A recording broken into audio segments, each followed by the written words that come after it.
di Facebook kita daripada saudari Idah Nadia. Assalamualaikum Ustaz dan Da'i serta sahabat-sahabat setia penonton Tanyalah Ustaz TV3 dan TV9. Hari ini kita tidak lagi berperang dalam jihad seperti yang didepani oleh Rasulullah SAW. Namun kini umat Islam menghadapi jihad yang lebih besar daripada kemunculan teknologi yang sangat pantas. Persoalannya, bagaimanakah atau apakah tips seseorang untuk lebih berani melawan hawa nafsu yang sering menguasai diri, terutamanya generasi muda yang dikelilingi dengan kelalaian berpunca daripada dunia cyber? Mohon pencerahan Ustaz, #biar tahu jangan keliru. Ustaz, saya nak tambah satu soalan. Ya, silakan. Ini berkaitan dengan berani nak melawan hawa nafsu. Ya. Satu lagi Ustaz. Sekarang ni kita tengok kalau media sosial ni, ramai remaja-remaja pada hari ini terlebih berani pula. Bagaimana Ustaz untuk mengekang masalah sebegini? Ya, Silakan. ini satu benda yang sangat penting. Saya teringat buku Syekhuna Al-Qaradawi Hafizahullah, Fiqhul Jihad, yang sangat bagus dibaca bila menguraikan tentang jihad menentang hawa nafsu. Itu sangat penting untuk kita nak membina negara yang besar. Perlu hawa nafsu dikontrol daripada melakukan maksiat. Nafsu ni bagus kalau digunakan untuk benda yang baik. Makan benda yang halal, berkahwin, mencari rezeki. Tapi bila digunakan untuk mencuri, digunakan untuk isap dadah, itu yang merosakkan. Dan Sahyun Ayyubi ketika mana dia nak pergi menawan Palestin, seorang ulama tasawuf berkata kepadanya, sebelum kamu nak tawan Palestin, minta pengikut kamu tawan nafsu dulu. Allahu Akbar. Takut nanti bila tawan Palestin bergaduh pula. Dan itu kita lihat di negara dulu Afghanistan. Mereka mampu mengusir Rusia keluar, dan satu Soviet Union keluar daripada Afghanistan, tetapi mereka tidak mampu mengusir hawa nafsu mereka untuk berebut jawatan. Allahu Akbar. Itu yang kita katakan jihad hawa nafsu ni berterusan sampai hari kiamat. Dan itu sangat penting, apatah lagi kita di sekarang ni digoda oleh pisau yang sangat berbahaya, itu teknologi IG kita, FB kita, yang saya ingat dulu, saya seronok dulu masa zaman belajar dulu tak ada handphone. So kita tumpu pada pembacaan sangat banyak.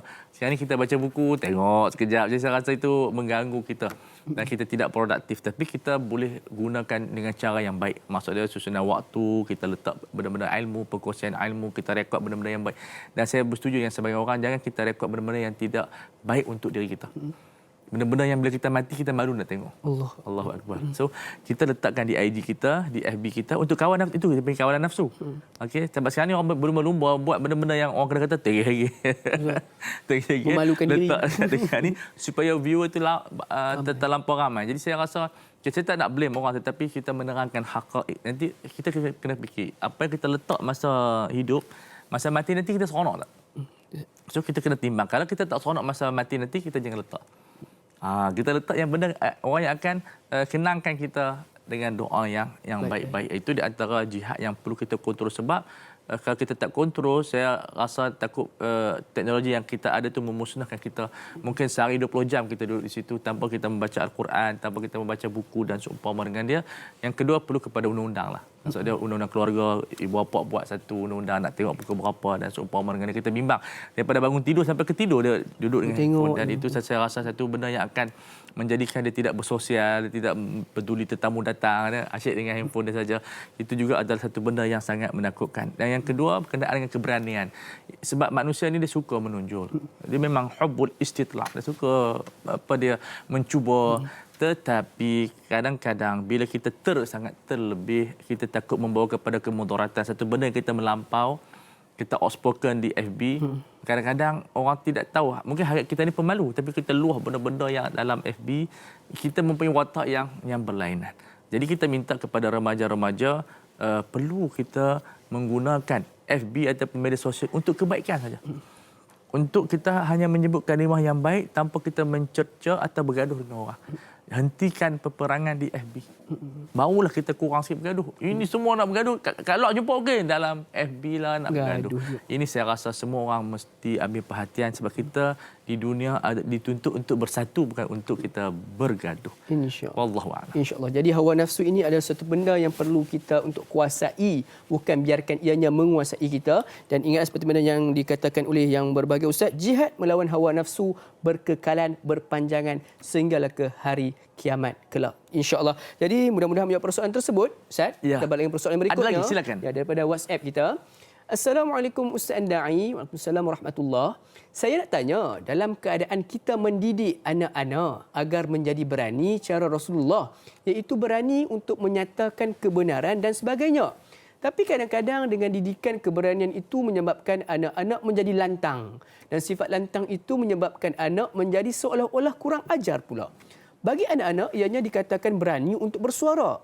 Tapi bagi kita ibu bapa akan dianggap sebagai menjawab ataupun kurang didikan. Apa pandangan Ustaz? Sekian, terima kasih daripada Muhammad Afiq Fayyad daripada Damansara Perdana. Satu soalan cukup Dekat je ni. Oh, dekat sangat gitu. Jadi pada pendapatan saya, pada pandangan saya ialah perlu kita mengajar seni bercakap. Keberanian perlu kepada keindahan bercakap. Sebab dia panggil fannul mantiq, seni bercakap. Man kana yu'minu billahi wal yawmil akhir falyaqul khairan. Siapa yang beriman dengan Allah dan hari kiamat, bercakap dengan baik. Walaupun kita berani tapi bahasa tu indah. Sebab itu kalau seorang anak bila dia nak bercakap ibu bapa, cantikkan percakapan dia. Ayah kena ajar dulu bahasa panggil ayah. Sebab tu diharamkan panggil ayah dengan nama dia. Nama dia kata Abu. Abu, panggil abah kita dah Abu. Tak boleh panggil ayah, panggil bapa, panggil macam-macam, kita papa lah, panggil papi pun ada. Panggil ada dad. Macam-macam dad lah sebagai seumpama. Yang penting jangan panggil dengan nama. Ibu pun begitu. Jadi kita perlu pada manhaj yang mana mendidik bahasa yang baik. Saya bagi contoh, seorang anak, dia nak minta sama je dengan bapak dia. Pak, nak minta RM10, nak keluarkan kawan. Bahasa macam tu, Pak je jelas tapi kecil hati lah. Sebab direct. Pak dia bagilah RM10, bagi juga. Tapi yang seorang lagi, ayah saya minta maaf, semalam duit ayah bagi tu habis. Saya perlukan duit RM10 untuk saya keluar. Jadi saya, kalau apa rasa tidak membantu abah, saya minta. Ayat buku, Ustaz. Ya, bahasa itu. Saya beri seni bahasa. Dua-dua sama nak minta RM10. Ayah dia kata apa? Bagi RM50 tu. Oh, insya-Allah. Ya, sebab tu dia panggil seni bahasa perlu diajar kepada anak-anak. Dia panggil seni interaksi. Dia panggil apa dia dengan orang tua cakap dengan bahasa yang indah. Dengan kadang-kadang bahasa kasih sayang. So ini bila kita mampu berinteraksi dengan semua manusia, semua berpunca daripada perkataan. Semua punca pergaduhan daripada perkataan. Kalau kita elokkan bahasa, insya-Allah teguran kepada ayah menjadi satu kasih sayang. Teguran kepada suami menjadi satu keindahan. Mungkin kita namakan teguran kepada suami itu asmara. Itu bahasa ada bahasa novel. Saya macam novel ni. Teguran kepada kawan ia merupakan silaturahim. Tapi malangnya kita tidak menggunakan bahasa yang betul. Akhirnya bahasa itu menjadi satu racun yang akan menyebabkan kemarahan daripada seseorang. Jadi perelokkan bahasa kerana semua datang daripada bahasa. Dia panggil power of words. One word can change your brain.